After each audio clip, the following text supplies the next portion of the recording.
Hello everyone. Welcome to our channel Spicy and Pastry.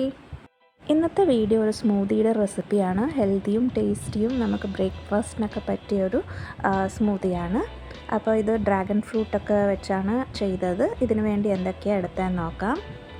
ഇത് എനിക്കും ഹസ്ബൻഡിനും വേണ്ടിയിട്ട് ഉണ്ടാക്കിയതാണ്. അപ്പോൾ അതിന് വേണ്ടി ഒരു കുഞ്ഞ് ഡ്രാഗൺ ഫ്രൂട്ട് എടുത്തിട്ടുണ്ട്, ഒരു കുഞ്ഞ് ആപ്പിൾ എടുത്തിട്ടുണ്ട്, പിന്നെ 2 പഴവും എടുത്തിട്ടുണ്ട്. അപ്പോൾ അളവൊക്കെ നിങ്ങളുടെ അനുസരിച്ച് മാറ്റി കൊടുക്കാം. അപ്പോൾ ഇതൊക്കെ ഞാൻ കട്ട് ചെയ്ത് പീസാക്കി വെച്ചിട്ടുണ്ട്. ഇനി നമുക്കൊരു മിക്സി ജാറിലേക്ക് അതൊക്കെ ഇട്ട് കൊടുത്തിട്ട് ഇവിടെ ഞാനൊരു 1/4 കപ്പ് മൂസ്ലിയാണ് ചേർത്ത് കൊടുക്കുന്നത്. ഇതിനകത്ത് നമുക്ക് ഡ്രൈ ഫ്രൂട്ട്സും ഓട്സും അങ്ങനെ എല്ലാം മിക്സ് ചെയ്തൊരു സാധനമാണ്. അപ്പോൾ അതില്ലാത്ത ആൾക്കാർ ഓട്സ് ചേർത്താലും മതി. ഇനി ഒരു 1/4 കപ്പ് പാലും 1/4 കപ്പ് പുളിയില്ലാത്ത തൈരുമാണ് ചേർത്തേക്കുന്നത്. ഇനി മധുരത്തിന് ആവശ്യമുള്ള തേനും, പിന്നെ വാനില എസൻസ് ഒരു 1/4 ടീസ്പൂണൊക്കെ മതിയാവും.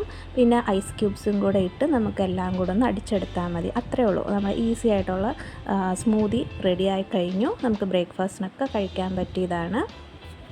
അപ്പോൾ നേരത്തെ നമ്മൾ കട്ട് ചെയ്ത ഫ്രൂട്ട്സ് എടുത്ത് വെച്ചിട്ടുണ്ടായിരുന്നു. അപ്പോൾ ഗാർണിഷ് ചെയ്യാൻ വേണ്ടി അത് മുകളിലിട്ട് കൊടുത്തിട്ടുണ്ട്. അത്രയേ ഉള്ളൂ. അപ്പോൾ എല്ലാവർക്കും ഈ വീഡിയോ യൂസ്ഫുൾ ആയെന്ന് വിശ്വസിക്കുന്നു. സബ്സ്ക്രൈബ് ചെയ്യാത്ത കൂട്ടുകാരുണ്ടെങ്കിൽ സബ്സ്ക്രൈബ് ചെയ്ത് സപ്പോർട്ട് ചെയ്യണേ. വീഡിയോ ഇഷ്ടപ്പെട്ട ലൈക്ക് ചെയ്യാനും കമൻറ്റ് ചെയ്യാനും ഷെയർ ചെയ്യാനും മറക്കല്ലേ. എല്ലാവർക്കും അപ്പം താങ്ക് യു ഫോർ വാച്ചിങ്. ഇനി അടുത്ത നല്ലൊരു വീഡിയോ ആയിട്ട് വീണ്ടും കാണാം. Till then bye bye.